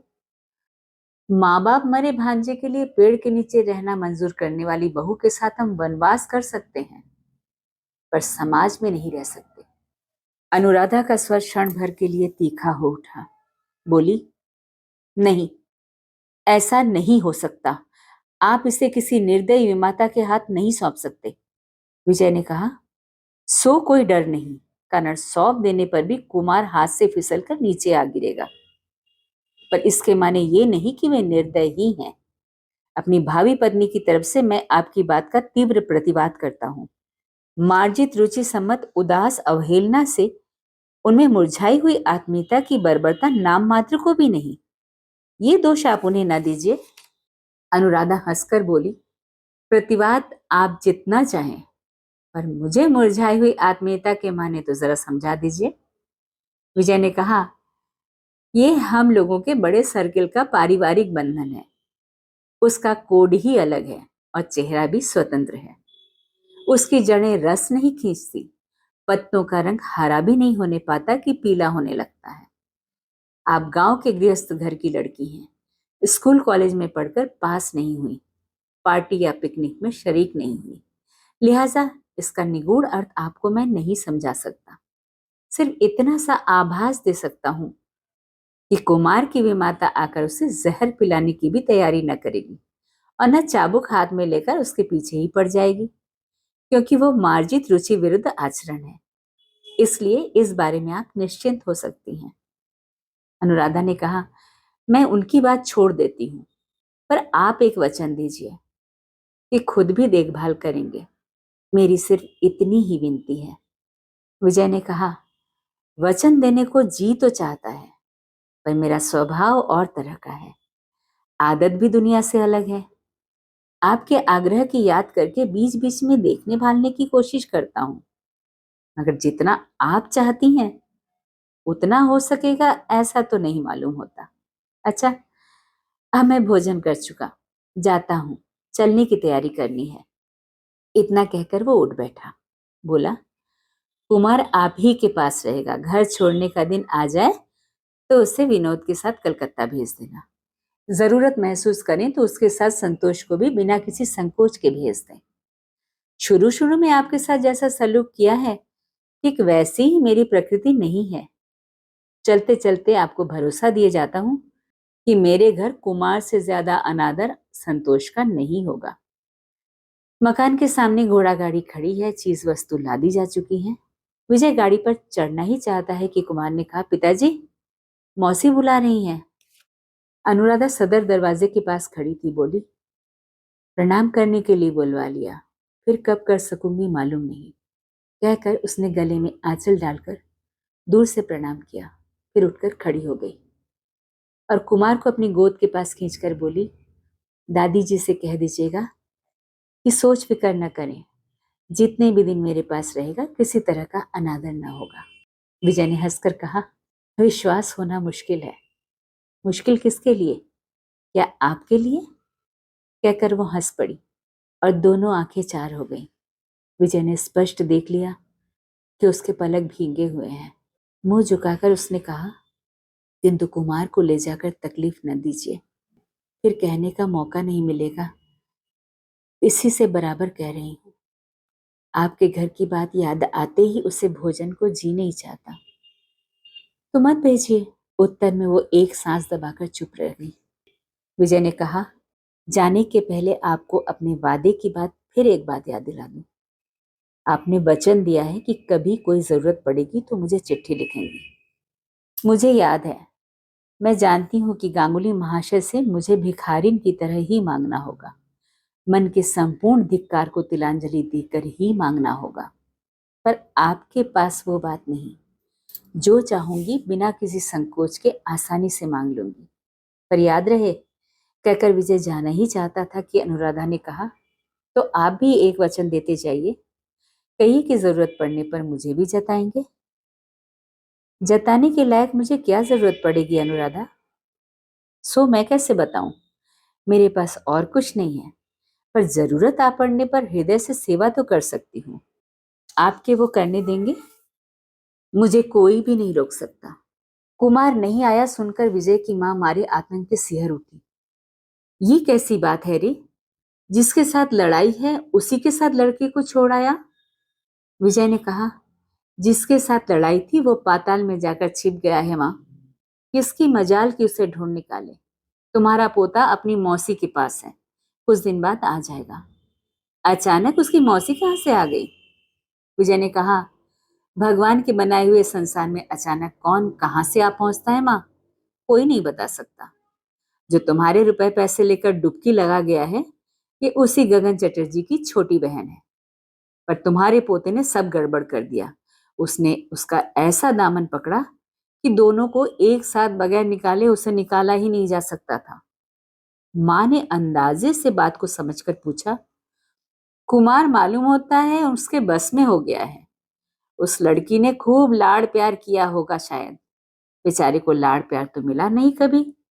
कहकर उन्होंने अपनी अस्वस्थता की याद करके एक गहरी सांस ली। विजय ने कहा, मैं तो बाहर रहता था। घर के भीतर कौन किसे लाड़ प्यार कर रहा है मैंने आंखों से नहीं देखा। पर जब चलने लगा तो देखा कि कुमार अपनी मौसी को छोड़कर किसी तरह आना ही नहीं चाहता। माँ का संदेह इतने पर भी न मिटा। कहने लगी, गांव की लड़कियां बहुत तरह की बातें जानती हैं, साथ न लाकर तूने अच्छा नहीं किया। विजय ने कहा, तुम खुद गांव की लड़की होकर गांव के विरुद्ध शिकायत कर रही हो माँ। अंत में तुम्हारा विश्वास शहर की लड़कियों पर ही हो गया क्या? शहर की लड़कियां? उनके चरणों में लाखों प्रणाम। ये कहकर माँ ने दोनों हाथ जोड़कर माथे से लगा लिए। विजय हंस दिया। माँ ने कहा, हंसता क्या है रे? मेरा दुख सिर्फ मैं ही जानती हूँ और जानते हैं वे। कहते कहते उनकी आंखें डबडबाई। बोली, हम लोग जहां की हैं वे गांव क्या अब रहे हैं बेटा? जमाना बिल्कुल ही बदल गया है। विजय ने कहा, बहुत बदल गया है। पर जब तक तुम लोग जीती हो तब तक शायद तुम्ही लोगों के पुण्य से वे बने रहेंगे माँ। बिल्कुल लोभ नहीं होगा उनका। उसी की थोड़ी सी झांकी अब की देख आया हूं, पर तुम्हें तो वो चीज दिखाना मुश्किल है। यही दुख रह गया मन में। इतना कहकर वो ऑफिस चला गया। ऑफिस के काम के तगाजे से ही उसे यहाँ चला आना पड़ा है। शाम को ऑफिस से लौटकर विजय भैया भाभी के साथ भेंट करने गया। जाकर देखा कि कुरुक्षेत्र का युद्ध कांड चल रहा है। श्रृंगार की चीज वस्तु इधर उधर बिखरी पड़ी है। भैया आराम कुर्सी के हत्थे पर बैठे जोर जोर से कह रहे हैं, हरगिज नहीं, जाना हो अकेली चली जाओ ऐसी रिश्तेदारी पर, मैं इत्यादि। अकस्मात विजय को देखते ही प्रभा एक साथ जोर से रो पड़ी। बोली, अच्छा लाला जी, तुम ही बताओ, उन लोगों ने अगर सितांशु के साथ अनीता का ब्याह पक्का कर दिया तो इसमें मेरा क्या दोष? आज उसकी सगाई पक्की होगी और ये कहते हैं कि मैं नहीं जाऊंगा। इसके माने तो यही हुए ना कि मुझे भी नहीं जाने देंगे। भैया गरज उठे, क्या कहना चाहती हो तुम? तुम्हें मालूम नहीं था? हम लोगों के साथ ऐसी जालसाजी करने की क्या जरूरत थी इतने दिनों तक? माजरा क्या है सहसा समझ न सकने से विजय हतबुद्धि सा हो गया, पर समझने में ज्यादा देर नहीं लगी। उसने कहा, ठहरो ठहरो, क्या हुआ बताओ भी तो। अनीता के साथ सितांशु घोषाल का ब्याह होना तय हो गया है, यही तो। आज ही सगाई पक्की होगी। भैया ने हुंकार के साथ कहा, और ये कहना चाहती है कि इन्हें कुछ मालूम नहीं। प्रभा रोती हुई बोली, भला मैं क्या कर सकती हूँ लाला जी? भैया मौजूद हैं, माँ है, लड़की खुद सयानी हो चुकी है। अगर वे अपना वचन भंग कर रहे हैं तो इसमें मेरा क्या दोष है? भैया ने कहा, दोष यही कि वे धोखेबाज हैं, पाखंडी हैं और झूठे हैं। एक तरफ जबान देकर दूसरी तरफ छिपे छिपे जाल फैलाए हुए बैठे थे, और अब लोग हंसेंगे और कानाफूसी करेंगे। मैं क्लब में मारे शर्म के मुंह नहीं दिखा सकूंगा। प्रभा उसी तरह रुआंसे स्वर में कहने लगी, ऐसा क्या कहीं होता नहीं? इसमें तुम्हारे शर्माने की कौन सी बात है? मेरे शर्माने की वजह यह है कि वो तुम्हारी बहन है। दूसरे मेरी ससुराल के सब धोखेबाज हैं, इसलिए। उसमें तुम्हारा भी एक बड़ा हिस्सा है, इसलिए। अब तो भैया के चेहरे की तरफ देखकर विजय हंस पड़ा, परंतु उसी वक्त उसने झुककर प्रभा के पैरों की धूल माथे से लगाकर प्रसन्न मुख से कहा, भाभी, भैया चाहे जितना भी क्यों न गरजे, मैं गुस्सा या अफसोस तो करूंगा ही नहीं, बल्कि सचमुच ही अगर उसमें तुम्हारा हिस्सा हो तो मैं तुम्हारा चिर कृतज्ञ रहूंगा। फिर भैया की तरफ मुड़कर कहा, भैया, तुम्हारा गुस्सा होना सचमुच बड़ा अन्याय है। इस मामले में जबान देना कोई अर्थ नहीं रखता, अगर उसे बदलने का मौका मिले। ब्याह कोई बच्चों का खेल नहीं है। सितांशु विलायत से आईसीएस होकर लौटा है, उच्च श्रेणी का आदमी ठहरा। अनीता देखने में सुंदर है, बीए पास है, और मैं यहां भी पास नहीं कर सका। विलायत में भी 7-8 साल बिताकर एक डिग्री हासिल नहीं कर सका, और अब लकड़ी की दुकान पर लकड़ी बेचकर गुजर करता हूं। न तो पद गौरव है, न कोई किताब है। इसमें अनीता ने कोई अन्याय नहीं किया भैया। भैया ने गुस्से के साथ कहा, 1000 बार अन्याय किया है। तू क्या कहना चाहता है कि तुझे जरा भी दुख नहीं हुआ? विजय ने कहा, भैया तुम बड़े हो, पूज्य हो, तुमसे झूठ नहीं बोलूंगा। तुम्हारे पैर छूकर कहता हूं, मुझे जरा भी दुख नहीं। अपने पुण्य से तो नहीं, किसके पुण्य से बचा सो नहीं मालूम, पर जान पड़ता है कि मैं बच गया। भाभी, चलो मैं ले चलता हूँ। भैया चाहे तो नाराज होकर घर में बैठे रहें, मगर हम तुम चलो चले तुम्हारी बहन की सगाई में भरपेट खाएं। प्रभा ने उसके चेहरे की ओर देखकर कहा, तुम मेरा मजाक उड़ा रहे हो लाला जी? नहीं भाभी, मजाक नहीं उड़ाता। आज मैं अंतःकरण से तुम्हारा आशीर्वाद चाहता हूँ। तुम्हारे वरदान से भाग्य मेरी तरफ फिर से मुंह उठाकर देखे। पर अब देर न करो, तुम कपड़े पहन लो, मैं ऑफिस के कपड़े बदल आऊं। कहकर जल्दी से हो जाना चाहता था कि भैया कह उठे, तेरे लिए निमंत्रण नहीं है, तू वहां कैसे जाएगा? विजय ठिठक कर खड़ा हो गया, बोला, सो तो ठीक है, शायद वे शर्मिंदा होंगे, पर बिना बुलाए कहीं भी जाने में आज मुझे कोई संकोच नहीं। इच्छा हो रही है कि दौड़ा जाऊं और कह आऊं कि अनीता, तुमने मुझे धोखा नहीं दिया। तुम पर न मुझे कोई गुस्सा है और न कोई जलन। मेरी प्रार्थना है कि तुम सुखी हो। भैया मेरी प्रार्थना मानो, नाराजी न रखो। भाभी को ले जाओ, कम से कम मेरी तरफ से ही सही अनीता को आशीर्वाद दे आओ तुम दोनों। भैया और भाभी दोनों हदबुद्धि से होकर उसकी तरफ देखने लगे। सहसा दोनों की निगाहें विजय के चेहरे पर पड़ी। उसके चेहरे पर व्यंग का सचमुच ही कोई चिन्ह नहीं था। क्रोध या अभिमान की लेश मात्र छाया उसके कंठस्वर में नहीं थी। सचमुच ही मानो किसी सुनिश्चित विपत्ति के फंदे से बच जाने से उसका मन अकृत्रिम पुलक से भर गया था। आखिर प्रभा अनीता की बहन ठहरी। बहन के लिए इंगित उपादेय नहीं हो सकता। अपमान के धक्के से प्रभा का हृदय सहसा जल उठा। उसने मानो कुछ कहना भी चाहा, पर गला रुध गया। विजय ने कहा, भाभी, अपनी सब बातें कहने का अभी समय नहीं आया। कभी आएगा या नहीं सो नहीं मालूम, लेकिन अगर आया किसी दिन तो उस दिन तुम भी कहोगी कि लाला जी तुम भाग्यवान हो। तुम्हें मैं आशीर्वाद देती हूँ। अभी आप सुन रहे थे शरत चंद्र चट्टोपाध्याय की कहानी अनुराधा। स्वर था जया भट्टाचार्य का।